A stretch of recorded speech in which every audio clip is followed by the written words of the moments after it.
책은 47페이지를 보시고요. 47페이지를 투자론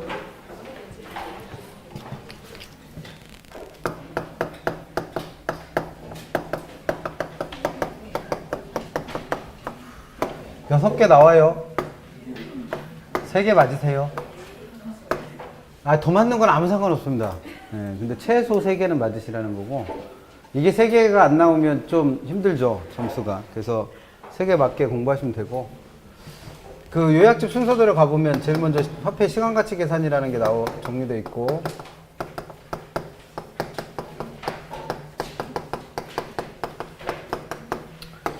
얘는 사실 이해하시면 제일 좋고, 안 되면 외워야 될 거 몇 가지만 외우셔서 뭐만 찾으면 돼요. 돈의 이름만 찾으면 돼요. 그래서 이름 찾는 것만 할 줄 아시면 되고, 그 다음에 이제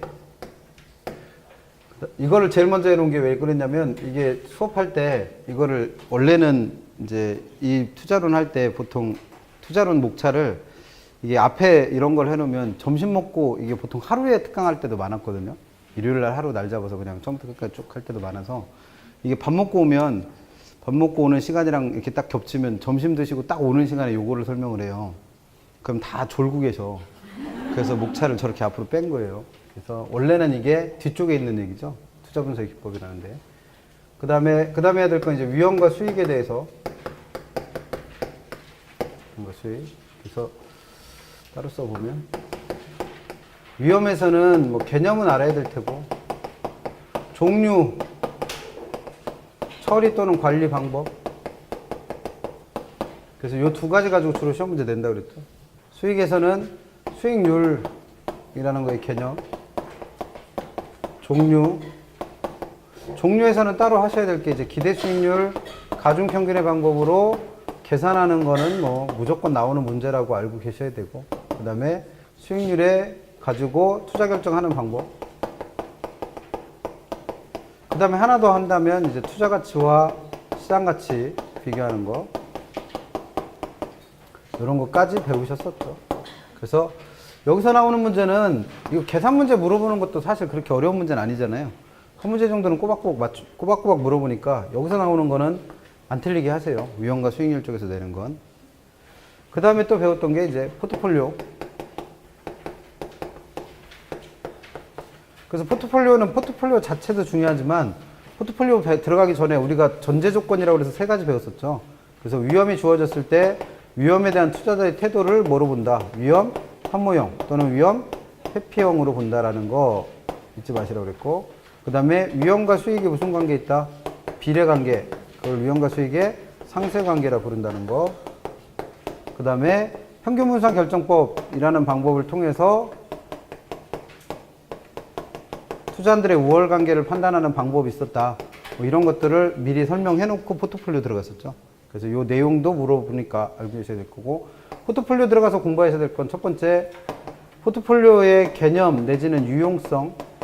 그래서 포트폴리오 효과라는 게 뭔지 알고 계시라고 그랬고, 그 다음에 위험의 종류에 따라서 체계적 위험과 비체계적 위험 구별하는 거는 혼동하시는 순간 무조건 한 문제 틀린다고 그랬었죠. 그거 정리하셔야 되고, 그 다음 세 번째, 투자한들을 결합하는 원리와 관련해서 상관계수라는 거 배우셨었고, 그 다음에 네 번째, 최적의 포트폴리오가 어떻게 결정되는가에 대해서 공부하셨었죠. 그래서 얘도 마찬가지로 투자론에서 낼 수 있는 문제 중에 유일하게 계산 문제가 없어요. 계산 문제를 안 내는 부분이라 얘도 나오면 안 틀리시게 하셔야죠. 그 다음에 또 배웠던 게 투자로부터 발생하는 현금 흐름 계산하는 방법. 이건 뭐 2번 얘기하면 입 아프죠?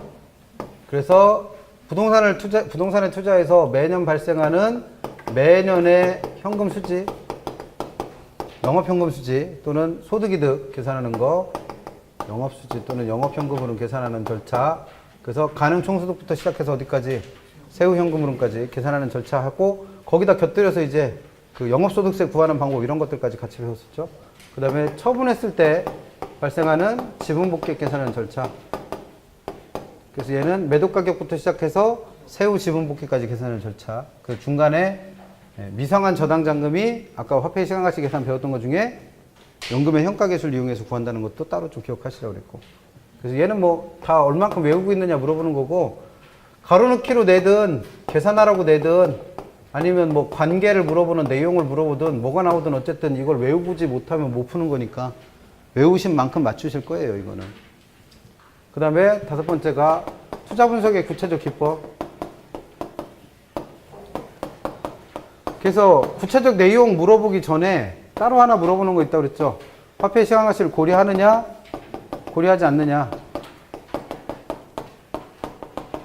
그래서 화폐 시황 가치를 고려하는 방법에 두 가지 있었고, 화폐 시황 가치를 고려하지 않는 방법에 나머지 것들이 있었으니까 그거 외우셔야죠. 그래서 화폐 시황 가치를 고려하는 방법에 현가자 들어가는 거나 할인자 들어가는 것들. 그래서 뭐 현가 회수기한법, 할인현금 수지분석법. 다시 할인현금 수지분석법에는 순현가법, 수익성지수법, 내부수익률법 이렇게 세 가지로 나눠지니까 그 구체적 내용 뿐만 아니라 얘는 화폐 시황 가치를 고려한다라는 것도 알고 계셔야 되고, 그 다음에 화폐 시황 가치를 고려하지 않는 방법 중에 어림셈법이라고 배웠던 승수법과 수익률법. 그래서 얘네들은 계산식 물어보는 거잖아요. 계산식 외우고 계시면 되고, 그 다음에 비율 분석법도 마찬가지로 우리가 배웠던 뭐 비율들 중에서 특히 세 가지는 꼭 외우자고 그랬죠. 대부 비율, 영어로는 LTV라 부르네. 부채 감당률 또는 채무 불이익률, 이런 것들은 계산식 반드시 알고 계시고, 내용까지 아시면 더할 나위 없이 좋고, 그 다음에 나머지 투자 분석 기법 중에서 단순 회수기한법하고 또는 회계적 이익률법, 이런 것들은 사실 물어봤던 건 뭐밖에 없어요. 화폐 시황 가치를 고려하지 않는 방법이다. 이런 거 말고는 물어본 게 없으니까. 얘네들은 구체적 내용까지도, 얘는 빼야 되고, 얘네들은 구체적 내용까지 알고 계셔서 시험 문제에서 모두 물어보니까, 계산 문제도 물어보니까 계산 문제 푸는 방법 빨리 정리하는 거 알려드렸잖아요. 1분 안에 하는 거. 그래서 그거까지 정리하실 수 있으면 뭐 계산 문제까지 푸는 거고, 그렇지 않으면 내용 물어보는 문제만이라도 틀리지 마시라고 그랬고, 얘네들은 결국 계산식을 외워야지 되는 것들이니까 식을 외우고 있다면 한번 풀어보는 거고, 아니면 어떻게 하자, 빛의 속도로 찍고 넘어가자, 뭐 이런 얘기 했었죠. 그래서 그런 것들이 투자하면서 배운 거고, 오늘은 여기까지 정리하시면 될 것 같아요. 47페이지 가시면 화폐 시황가치 계산 나오고, 화폐 시황가치 계산은 뭐 하는 거랬어요? 돈의 액수 계산하는 거예요. 근데 이 돈의 액수를 계산할 이유가, 내가 알고 있는 돈이 두 개인데 하나는 미래 돈이고 하나의 현재 돈이다. 그럼 이 두 개를 바로 비교할 수가 없으니까 현재 돈을 미래 돈으로 바꾸는 내가 계산을 하거나, 또는 거꾸로 미래 돈을 현재 돈으로 바꾸는 현가 계산을 하기 위해서 사용하는 게 화폐의 시간가치 계산이다. 그러니까 화폐 시간가치 계산은 언제 한다? 현재 돈을 미래 돈으로 바꿀 일이 있거나 미래 돈을 현재 돈으로 바꿀 일이 있을 때 하는 게 화폐 시간가치 계산이랬죠.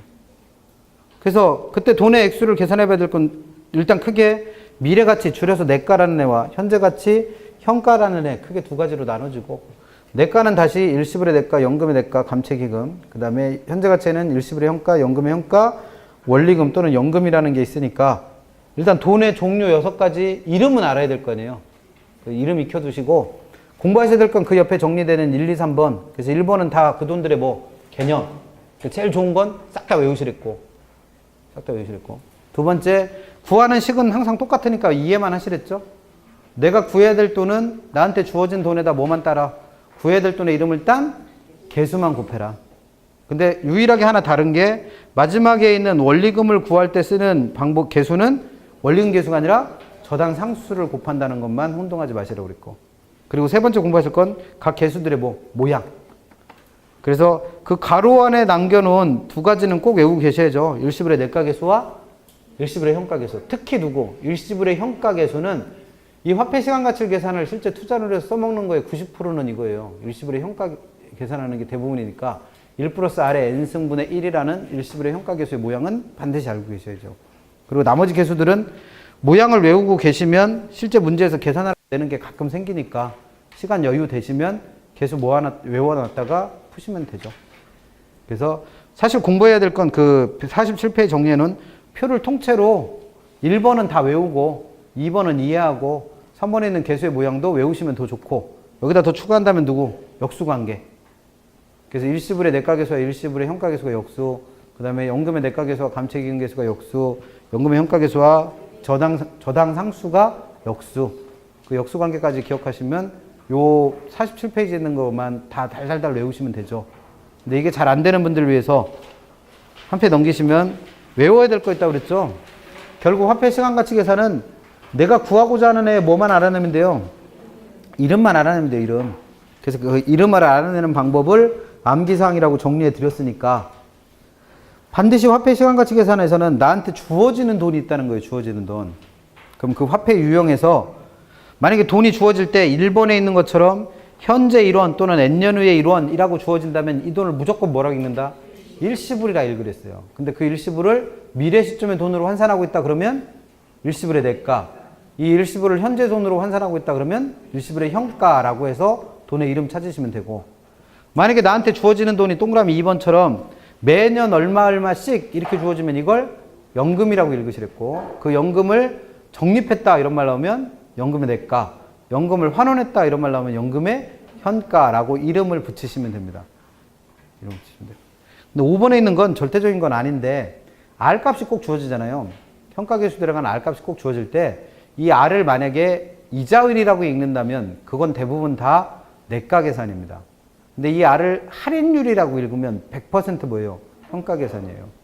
그래서 그걸 보고 돈의 이름을 일단 찾아내시면 되고, 그 다음에 그게 외워져서 조금 돈의 이름을 찾는 것 같다 그러면 양가로 2번에 있는 계수의 용도도 외워두시면 더 좋아요. 그래서 우리가 배우는 계수들이 부동산학 개론 안에서 어떨 때 쓰이고 있는가. 그럼 예를 들어서 그 5번에 있는 연금의 현가계수는 뭐 할 때 쓴다는 거예요, 우리가 배울 때. 미상한 저당장금이나 잔금 비율 구할 때 이걸 쓴단 말이에요. 그럼 이걸 외워두시면, 아, 미상한 저당장금을 구해라 또는 잔금 비율 구해라 그러면 연금의 현가계수 가지고 어떻게든 구하는구나, 이런 게 생각나시면 편하죠. 또는 뭐 1번에 있는 것처럼 우리가 감정평가란 배울 때 제조단가를 변동률 적용법으로 구했거나 또는 시점 수용치를 변동률 적용법으로 구할 때 누굴 이용했다? 1 플러스 R의 N승이라는 일시불의 내가계수를 이용했잖아요. 그래서 거기에 정리해 놓은 건 우리가 부동산학개론 안에서 배우셨던 내용 중에서 계수들을 써먹을 때를 정리해 놓은 거예요. 그러니까 이런 거 외워두시면 만약에 문제에서 나왔을 때 내용은 모르다 하더라도 그 외운 것만 가지고도 답을 낼 수 있는 경우가 종종 있어서 그렇게까지 외우시면 되죠. 그래서 원칙은 47페이지는 내용을 완전히 완벽하게 소화하시는 게 제일 중요하고, 그게 안 되면 48페이지에는 암기사항 중에 1번에 있는 거 가지고 뭘 찾아내고 돈의 이름 찾아내고, 돈의 이름 찾아내는 게 조금 힘들다 그러면 그 밑에 있는 계수가 어디에 쓰이는가를 이용해서 어떤 계수를 가지고 계산하는지 정도는 외워두시면 내 앞에 있는 내용 잘 모르더라도 문제 풀 수 있는 게 가끔 있다는 거예요. 그렇게 정리하시면 됩니다. 그래서 화폐 시간가치 계산은 많이 외우시는 게 장땡이고, 그래서 얘는 틀려도 뭐라고는 안 하잖아요. 맞추는 것 자체가 어려우니까. 그래서 그렇게 하시고, 그 다음에 2번의 위험은 아까 얘기드린 대로 세 가지 개념, 위험이란 예상한 결과와 실현된 결과가 달라질 가능성을 말한다. 왜 우리 그래서 문제집에 말장난을 했던 거 있잖아요. 예상한 결과랑 실현된 결과가 같아질 가능성이 낮은 투자. 얘를 위험이 큰 거예요, 작은 거예요? 자, 다시. 위험의 개념이 뭐예요? 위험과 예상한 결과와 실현된 결과가 달라질 가능성을 위험이라고 부르잖아요. 근데 이게 같아질 가능성이라는 얘기는 이 두 개가 비슷해지니까 얘는 위험이 큰 거예요, 작은 거예요? 작은 거죠. 근데 그게 낮대요. 그럼 위험이 큰 거예요, 작은 거예요? 큰 거예요. 이렇게 해서 문제 냈었잖아요, 우리 문제집 안에. 못 봤어요? 있었어요, 이런 문제. 이런 말장난에 속지 마시고. 그러니까 위험의 개념 명확하게 알고 계세요. 그 다음에 두 번째, 측정해서 위험은 절대적 위험과 상대적 위험 두 가지로 측정하는데, 절대적 위험은 분산 또는 표준 편차 이용해서 구한다고 그랬고, 상대적 위험은 변이계수. 변이계수는 어떻게 구한다? 수익률 당 위험. 그래서 얘는 이 값이 커질수록 미래를 예측하기가 어려운 위험한 투자로 보시랬고, 이 값이 작을수록 위험이 작은 투자로 본다. 위험의 종류 5가지는 개념들 꼭 기억하시랬죠? 사업상 위험, 금융적 위험, 법적 위험, 인플레 위험, 유동성 위험, 개념 잘 정리하시고 계시고, 사업상 위험에는 투자 사업 자체로부터 발생하는 수익성에 대한 위험인데, 이게 종류가 3가지죠? 시장 상황이 안 좋아서 생기는 시장 위험, 그 다음에 내가 운영을 잘 못해서 생기는 운영 위험, 그 다음에 입지 결정을 잘못해서 생기는 위치적 위험. 그 중에서 시장 위험은 내가 어떻게 할 수 없는 체계적 위험으로 분류하라고 그랬고, 그 다음에 운영위험이나 위촉위험은 비체계적 위험으로 분류할 수 있다. 그 다음 금융적 위험은 남의 돈 이용하면 그만큼 갚아야 될 원금과 이자가 생기죠. 그래서 그 돈을 못 갚을 수도 있는 위험을 금융적 위험으로 부른 거고, 법적 위험은 정책이나 법률, 제도와 같은 법적 환경이 변화생기면서 생기는 위험이었고, 인플레 위험은 인플레 때문에 생기는 내 손실 가능성이에요. 근데 이걸 개념 두 가지로 정리했죠. 그래서 일반 물가 상승률에 미치지 못하는 내 부동산 가치 상승으로 인해서 내 부동산 가치가 하락할 수도 있는 위험을 인플레 위험이라 정의하기도 했고, 또 하나는 인플레이션으로 인해서 이자율이 변동되면서 내가 얻을 수 있는 수익이 감소하는 위험을 인플레 위험으로 정의하기도 했죠. 그래서 이걸 금융론 가면 뭐라 부르더라? 이자율 위험이라 불렀다. 그래서 고정금리하에서는 누가 부담했고? 대출자가. 변동금리에서는 이걸 차입자한테 정가하는 걸 이자율 위험 또는 인플레 위험이라 불렀죠. 유동성 위험은 부동산은 현금으로 전환하기 쉽지 않아서 유동성이 낮은 자산이기 때문에 이런 유동성이 낮은 자산에 투자함으로써 내가 손실을 볼 수 있는 가능성을 두고 유동성 위험이라고 불렀다. 그래서 203번 부동산 투자 재원으로 부채를 사용하면 지렛대 효과, 지렛대 효과는 뭐였어요? 남의 돈 이용해서 내 수익률이 높아질 수도 있는 효과를 이용해서 내 수익률이 높아질 수도 있지만 원금과 이자에 대한 채무 불이행 가능성도 같이 커지기 때문에 무슨 위험이? 금융적 위험이 발생하여 위험도 같이 높아집니다. 그래서 기출문제 타인 자본을 이용하면 지렛대 효과로 인해서 수익률이 높아지니까 위험도 그만큼 낮아진다 라고 해서 틀리게 됐었습니다. 204번 부동산 투자의 위험과 위험의 유형에 관한 내용인데 금융적 위험에 해당하는 걸 찾으래요. 1번 정부의 금융정책이나 재정정책은 시장이자를 변화시켜 부동산 수익성에 영향을 준다. 그럼 이건 수익성에 대한 위험이니까 사업성 위험? 아니면 그 수익성에 영향을 준 게 이자율 변화니까 이자율 위험? 근데 그 궁극적인 이유가 뭐예요? 정책 변화잖아요. 그럼 얘는 무슨 위험? 법적 위험으로 분류하죠. 법적 위험. 2번 부동산 세제나 감가상각 방법 또는 부동산의 사용이나 임대료에 관한 법령의 변경도 부동산 수익에 대한 불확실성을 야기시키는 원천이 된다. 이걸 무슨 위험이라고 그래요? 법적 위험. 그럼 1, 2번은 다 같은 거 얘기한 거고. 3번 부채가 많으면 원금과 이자에 대한 채무 불이행 가능성이 높아지며 파산할 위험도 그만큼 커지게 된다. 이게 우리가 찾는 뭐예요? 금융적 위험. 얘는 금융적 위험에 대한 설명을 찾아야 했으니까 답은 3번이죠. 4번 인플레이션이 심하게 되면 대출자는 원금의 실질 가치가 하락하는 위험을 안게 되며 이 같은 위험을 피하기 위해서 고정이자율에서는 대출자가 이 위험을 부담해야 되잖아요. 그래서 이걸 뭐로? 변동이자율로 대출하게 되죠. 그럼 이것도 무슨 위험을 피하는 거예요? 인플레 위험 또는 이자율 위험을 피하는 거고. 5번 부동산에 대한 수요가 줄어들게 되면 사무실 건물 같은 부동산은 공실률이 증가하여 임대료가 하락한다. 안 팔려서 손실 보는 거잖아요. 이건 사업상 위험. 그 중에서도 시장 위험으로 분류할 수 있는 거죠. 그래서 찾으라고 한 금융적 위험에 해당하는 거 3번. 이런 거 찾으면 되겠죠. 그래서 위험에서는 일단 그 지금 204번에서 푸른 것처럼 위험의 종류 물어보는 문제 나올 수 있고, 또 하나가 그 밑에 위험의 관리 또는 처리 방법. 그래서 위험의 관리 방법이 4가지 있죠. 위험의 제거 내지는 회피, 또는 위험의 보유, 위험의 전가, 위험의 축소. 그래서 그 4가지는 개념하려고 그랬죠. 위험의 제거 회피는 아예 위험한 투자안을 투자 대상에서 제외시켜서 뭐 예금이나 정부 예금이나 또는 국공채 같은 데만 투자해서 위험을 아예 제거하는 방법을 위험의 제거 또는 회피라 부르고, 위험의 보유는 위험을 투자자가 감수하고 그냥 투자하는 거예요. 그래서 위험이 실현될 때에 대한 대비를 해서 준비금이나 충당금 같은 걸 만들어 놓는 걸 위험의 보유.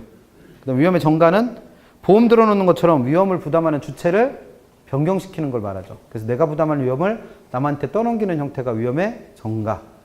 그다음 위험의 축소는 실제 위험한 투자를 할 가능성 자체를 낮추는 방법인데 그 방법이 구체적으로 5가지가 있었죠. 그래서 걔네들은 개념까지 알고 계시면 더 알라시 좋고 아니면 결론만이라도 기억하시랬습니다. 그래서 보수적 예측은 기대 수익을 판단할 때, 예상되는 수익을 판단할 때 최대값, 최소값, 중간값이 있다면 항상 최소값 기준으로 투자 분석하는 거랬어요. 그래서 기대 수익 자체를 아예 어떻게 잡는 거다? 낮게. 그래서 기대 수익률을 하향 조정하는 방법을 보수적 예측이라 부르는 거고, 위험 조정 할인율이라는 건 위험 할증률이 반영된 할인율이라고 했잖아요. 그래서 그 대표적인 게 누구다? 요구 수익률. 그래서 위험이 큰 투자일수록 할인율도 높게 적용해서 요구 수익률을 어떻게 하는 거? 상향 조정하는 거. 그다음 민감도 분석은 투자 위험이 그 투자안의 수익에 어느 정도 영향을 주느냐를 민감도라 불렀고, 그 민감도를 측정해 봐서 민감도가 높은 투자일수록 미래 수익을 예측하기가 어려운 위험한 투자안으로 인식해서 투자 분석을 하는 거였고, 평균분산 모형은 평균분산의 지배원리를 활용해서 위험은 작고 수익률이 높은 애를 선택하는 방법이었고, 그 다음에 포트폴리오는 우리가 알고 있는 것처럼 분산 투자를 통해서 위험을 투자한 간에 어떻게 하는 거? 분산시키는 거. 그래서 네 가지 위험의 관리 방법은 개념을 시험 문제 물으니까 얘는 어떻게든 개념을 아셔야 되고, 그 다음에 위험의 축소 방법 5가지는 어차피 결론만 아시면 되니까 기대 수익률을 낮게 잡았다? 보수형 예측. 요구 수익률 자체가 상향 조정된다? 위험 조정 할인율. 민감도가 큰 투자는 그만큼 위험도 큰 투자니다? 민감도 분석. 뭐 이런 식으로 결론만이라도 기억을 하시면 문제 푸는 데는 큰 어려움은 없죠. 그래서 50페이지 가셔서 205번. 다음은 위험의 처리 관리 방법에 대한 설명입니다. 잘못 설명하고 있는 걸 찾으려는데 1번.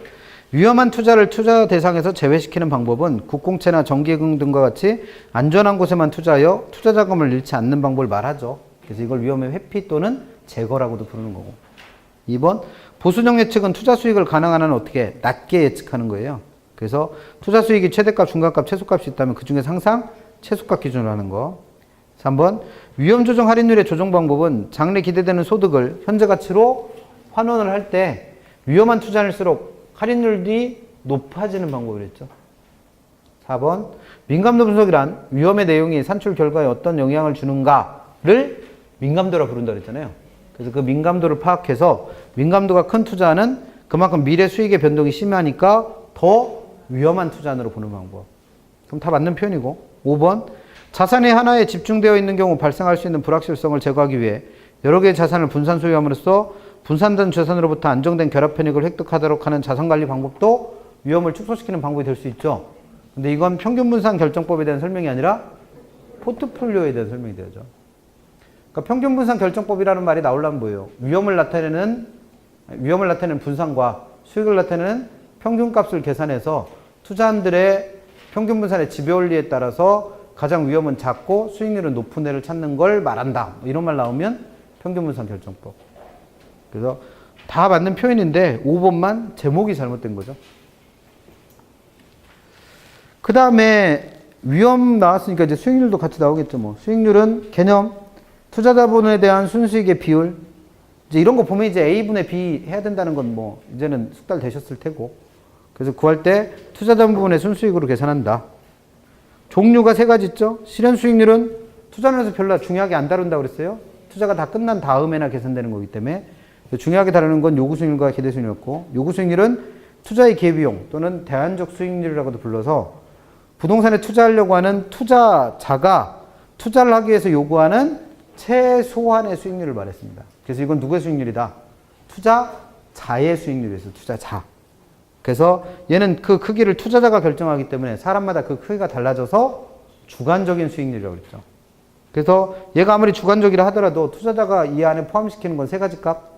무위험률, 위험할증률, 예상된 인플레이션율. 그 다음에 3번에 있는 기대 수익률은 같은 말로 내부 수익률이라고도 부른다고 그랬고, 얘는 투자안, 내가 투자하려고 하는 투자안으로부터의 예상 수익과 예상 지출로 계산된 투자안 자체보다 예상 수익률이었어요. 그럼 얘는 투자안의 수익률이니까 이 투자안에 투자하는 사람한테는 그 값이 똑같이 적용될 거 아니에요. 그래서 얘는 사람마다 그 크기가 달라지지 않기 때문에 객관적인 수익률로 봐야 된다고 그랬죠. 그래서 기대 수익률과 요구 수익률을 비교하는 거, 구별하는 거 물어볼 수 있고, 기대 수익률에서는 제일 중요한 게 뭐예요? 가중평균의 방법으로 이 값을 구하세요가 꾸준히 시험 문제 나오고 있으니까 그거는 구할 줄 아셔야 되고, 그 다음에 기대 수익률과 요구 수익률을 중요하게 다룬 이유는 그거 가지고 투자 결정한다고 그랬죠? 그래서 1번에 있는 것처럼 기대 수익률이 요구 수익률보다 더 크다. 그럼 이걸 해석해보면 이 투자안으로부터 예상되는 수익이 내가 요구하는 것보다 훨씬 크다는 얘기잖아요. 그럼 내가 생각하는 것보다 수익이 높은 거니까 투자해야 될 테고, 거기서 끝날 게 아니라 투자를 한다는 얘기는 수요 늘어나서 가격도 올라간다는 얘기니까 똑같은 수익 나오는 부동산을 더 비싼 돈 주게 된 상황이니까 그 부동산의 무슨 수익률이? 기대 수익률이 하락해서 결국 투자 균형을 이루게 된다. 그래서 시험 문제에서는 그 어떤 출제자도 기대 수익률이 요구 수익률보다 클 때는 사람들이 투자하려고 하니까 수요가 늘어서 가격이 올라가지고 기대 수익률이 하락하니까 투자 균형을 이루게 됩니다.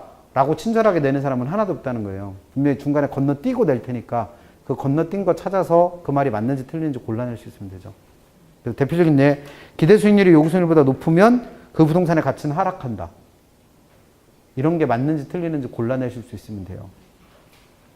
그 다음 그 밑에 2번 기대 수익률이 요구 수익률보다 작을 때는 이 투자는 내가 원하는 것에도 못 미치는 수익을 내는 투자니까 투자 안 할 거 아니에요.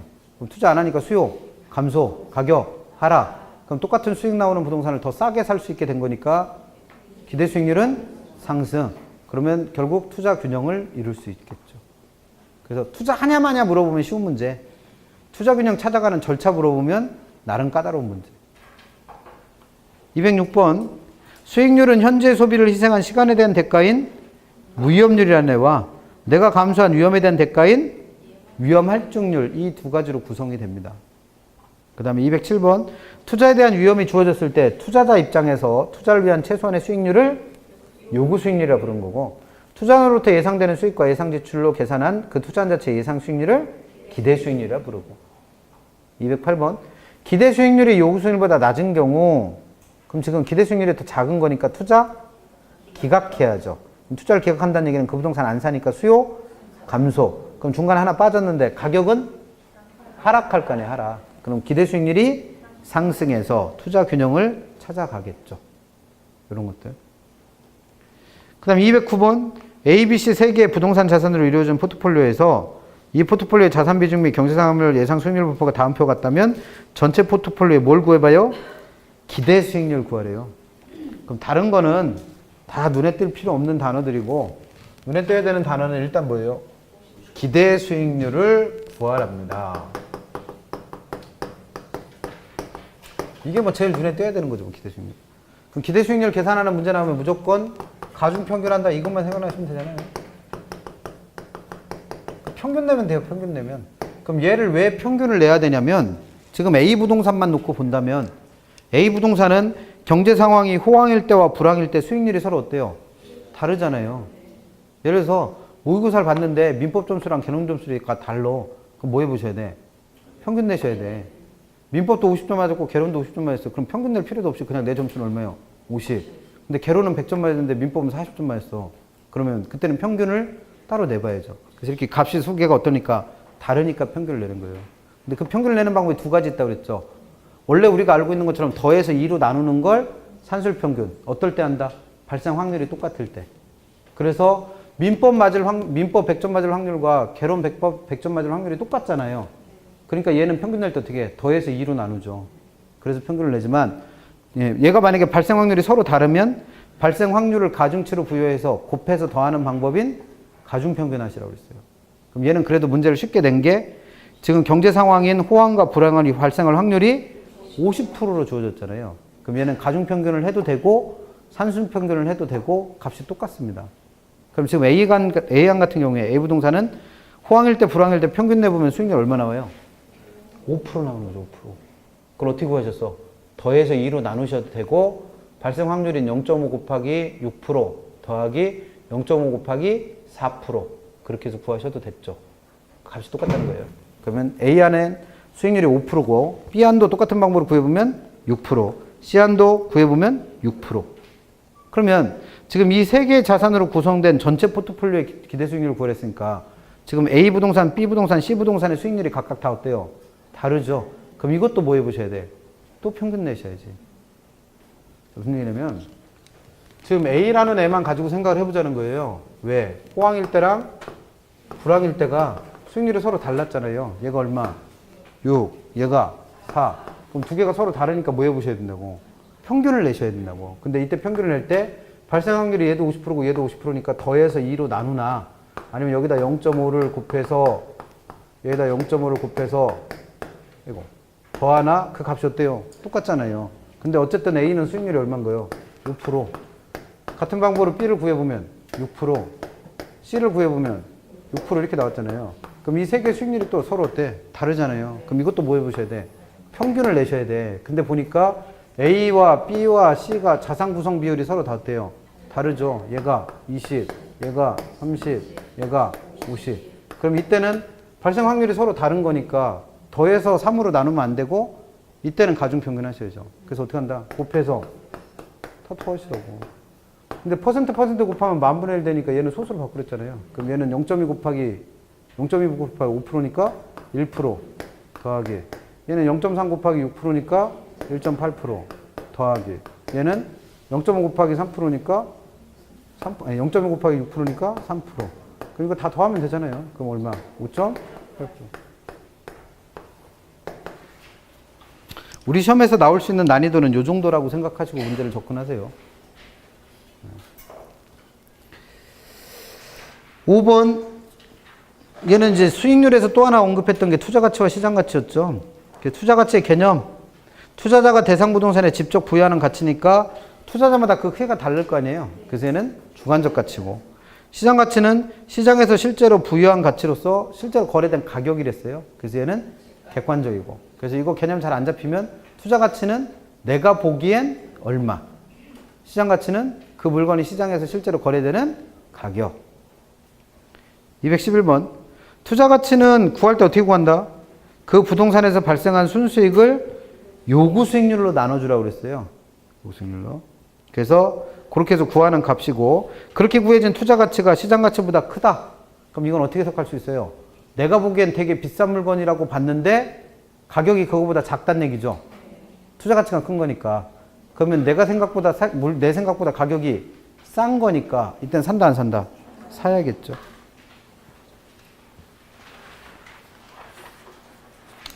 212번. 다음 자료를 근거로 할 때 투자자의 투자가치와 투자결정을 계산해 보세요. 문제집에 있던 거 그대로 똑같이 넣어놨죠?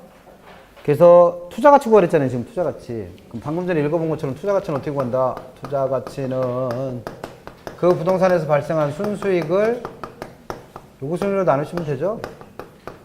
근데 요구수익률을 어떻게 구한다고 그랬으니까 방금 전에 위험률에다가 위험할증사하고 예상 인플레이션을 더한다고 그랬죠? 그럼 이 네 가지 값만 알아내면 되는 거잖아요. 그 순수익, 일단 정기예금 이자율 등과 같은 무위험률은 얼마? 6% 더하기. 투자자들이 요구하는 위험할증률은 연 2% 더하기. 그 다음에 기대 인플레이션율, 예상되는 인플레이션율은 연 2%. 그럼 이 세 개를 더한 10%가 뭐예요?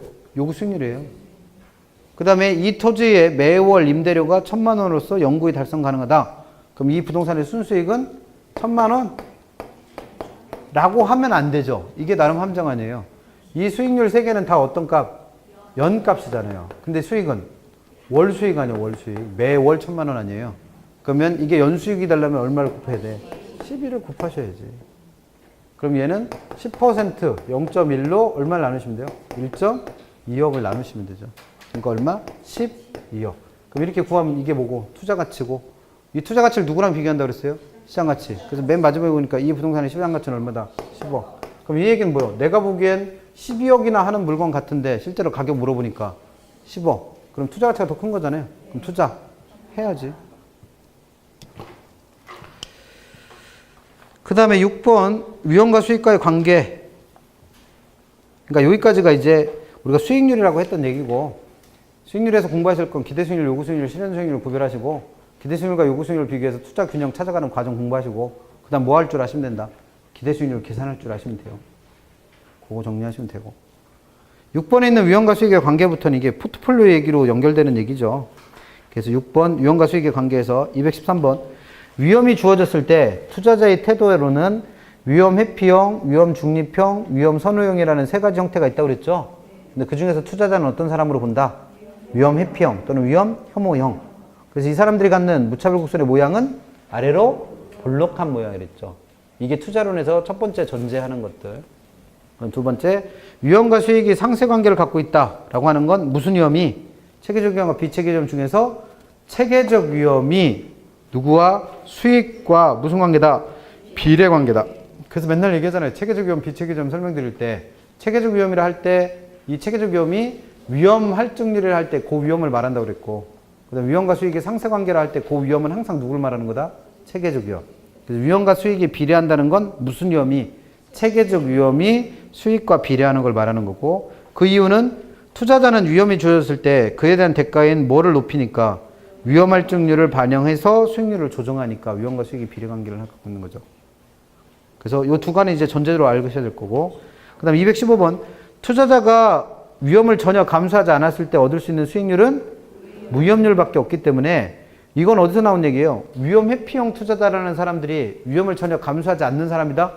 그건 아니라고 그랬어요. 그 이유가 지금 얘기한 것처럼 위험을 전혀 감수하지 않았을 때 얻을 수 있는 수익률은 무위험률밖에 없기 때문에 위험을 전혀 감수하지 않는 투자는 투자로 보지 않기 때문이라고 그랬죠. 그 다음에 216번 시간에 대한 대가는 무위험률 했잖아요. 아까 무위험률. 그래서 정기예금 이자율 등을 말하는 것으로서 얘는 개별 투자자들의 위험에 대한 태도랑은 아무 관계없이 지금 경제 상황에 따라 결정되는 값이 뭐다? 무위험률. 이에 반해서 217번 투자자가 피할 수 없는 위험이나 시장 위험에 대한 대가를 요구 수익률에 반영하기를 원한다고 그랬죠. 그래서 이렇게 요구 수익률에 반영되는 위험에 대한 대가를 두고 뭐란다? 위험 할증률. 그래서 수익률은 요 무위험률과 위험 할증률로 구성돼 있다. 아까 봤던 지문. 그래서 이 두 가지는 투자론에서 기본적인 전제로 삼는 거예요. 그 다음에 핵심 6번 평균분산 모형 또는 평균분산의 지배원리는 218번 위험을 측정할 때 절대적 위험은 분산 내지는 표준 편차 또는 수익률은 변이계수를 가지고 측정한다고 그랬죠. 그러면 218번에서 마지막에 있는 답은 빼셔야겠네. 가중평균이라고 되어 있는 거 지우셔야겠네요. 219번 변이계수는 추가소득에 대한 위험의 정도로서 수익률 당 뭐의 크기다? 위험. 그래서 이것도 위험을 나타내는 거니까 이 값이 어떨수록 작을수록 위험이 작은 것으로 판단하죠.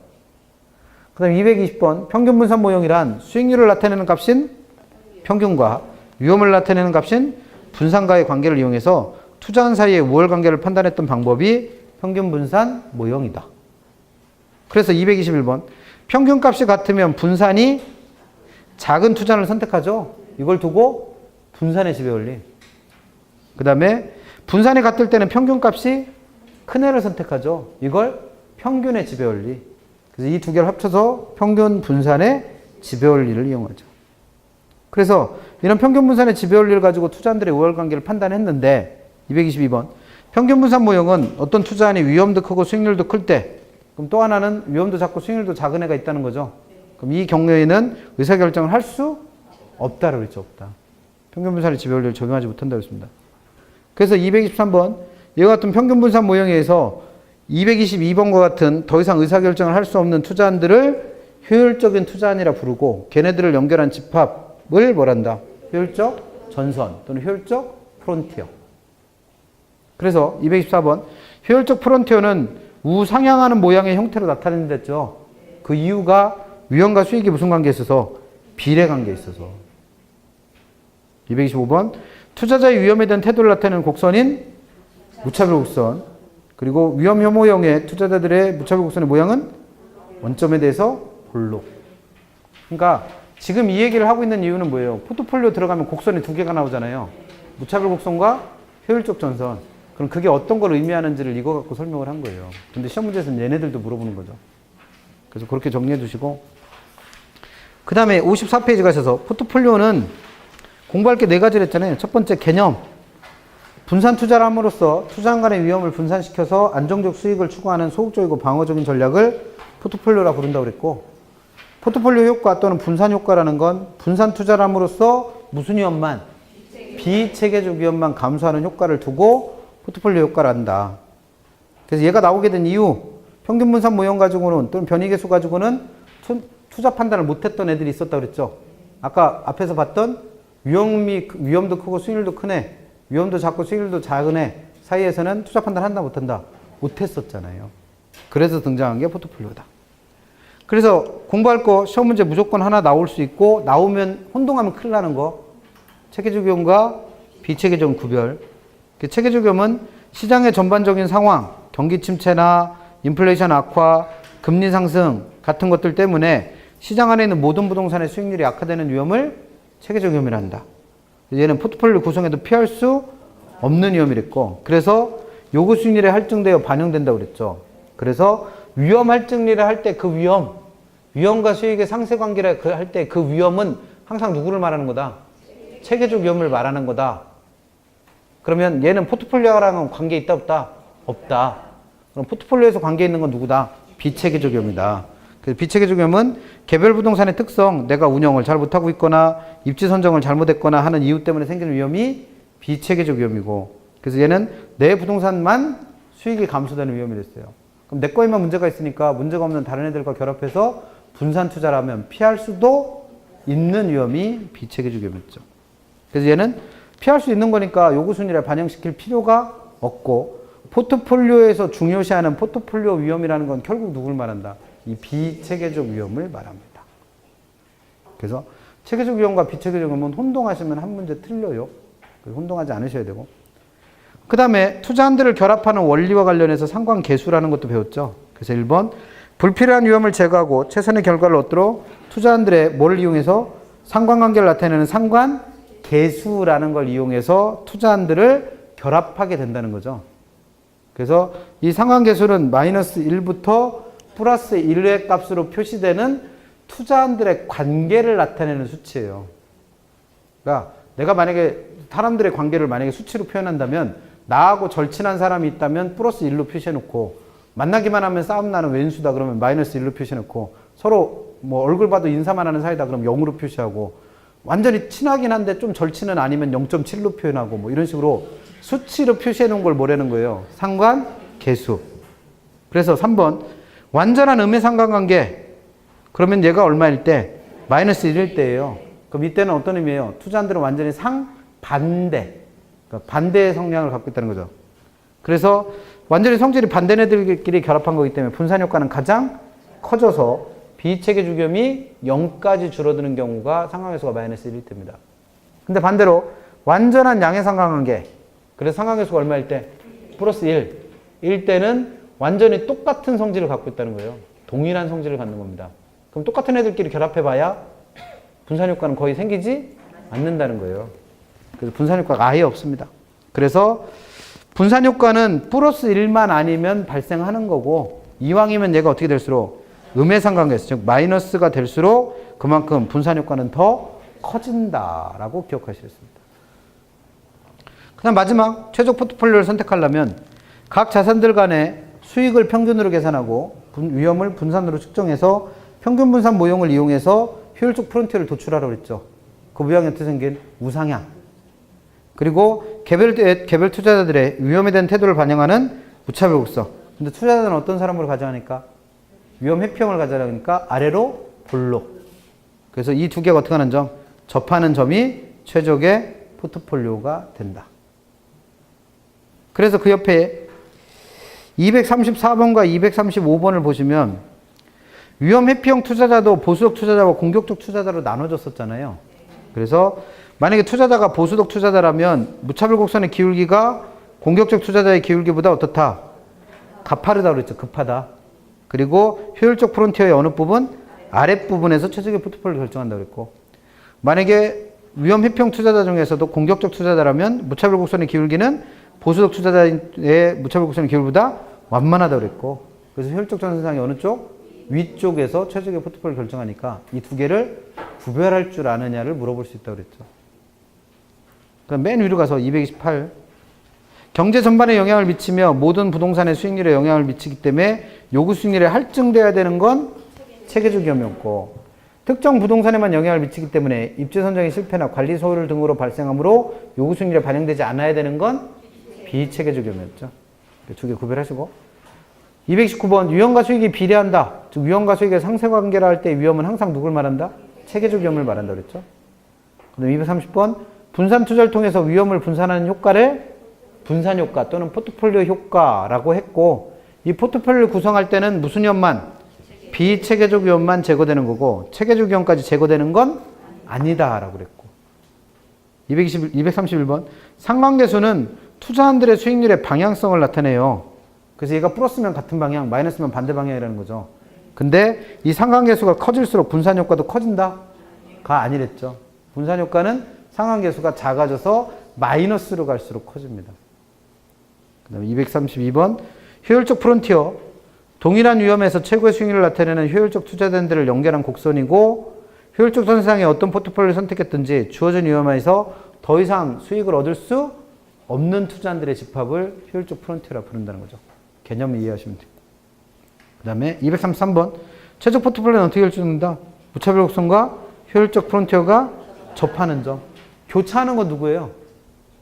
수요 곡선과 공급 곡선이 교차하는 점이 균형이고, 그 접한다, 교차한다 가지고 장난치기도 하니까 조심하시면 되고. 그래서 여기까지가 투자론에서 나오면 안 틀려야 되는 부분들. 물론 화폐 시간가치 계산은 빼고, 틀리셔도 된다고 했으니까 그거 빼고, 위험과 수익률에 대한 얘기한 부분, 그 다음에 투자론에서 기본적인 전제로 삼는 3가지 포트폴리오, 여기까지 해서 문제 적어도 한 3개 정도는 나온다는 거예요. 여기서 나오는 문제들은 웬만하면 어떻게 하셔라? 틀리지 마시고 맞춰줘야 투자론에서 3문제는 맞춰요. 잠깐 쉬었다가 56페이지부터 나와 있는 현금흐름 측정하는 것부터 투자의 결론까지 보시면 되겠죠.